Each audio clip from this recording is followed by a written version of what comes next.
In today's work environment, communication is essential, and one of the most widely used ways for employers to get their messages out is through email. So knowing how to write, edit, and send an email is essential to looking professional and staying on the good side of your employer. So what is email etiquette? Email etiquette is a set of rules and principles governing the proper conduct of email communication, involving appropriate language, tone, and format to convey a message effectively and professionally. Translation: good manners when writing an email. Believe it or not, there are right and wrong ways to create an email. So it's essential that when you compose an email to your teachers, coworkers, and employers, it is well constructed, free of errors, and sends the right tone. Here's 8 tips to writing a professional email. Tip number 1, use a professional address.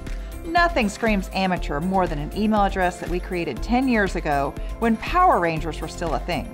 Pink Power Rangers Express at yahoo.com may have been cool for our 8-year-old self, but it won't cut it for a professional setting. It's always best to keep it simple and use your first and last name as your email. Tip number 2, have a clear subject line. This is probably the most important part of an email, as it will be the first thing people see.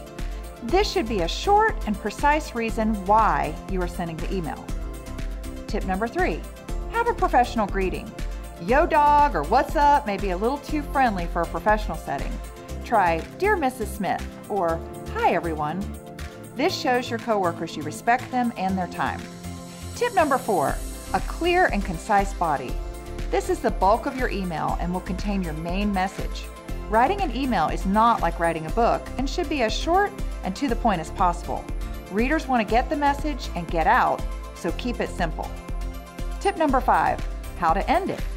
When ending an email, you want to move the conversation forward by conveying what you want and where you want it to go. Tip number 6, use a professional salutation.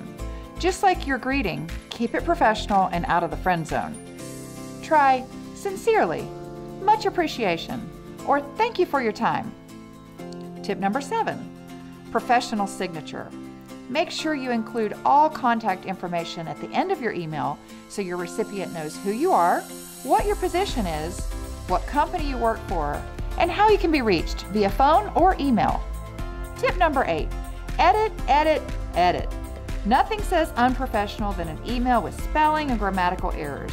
Be sure to read your email through and correct any mistakes you find.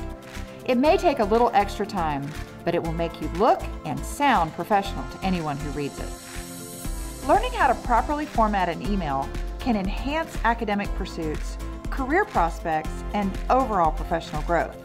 By mastering email etiquette, you can effectively communicate with teachers, friends, coworkers, and employers. This will establish a positive impression and build professional relationships that can lead to a promising future and a great career.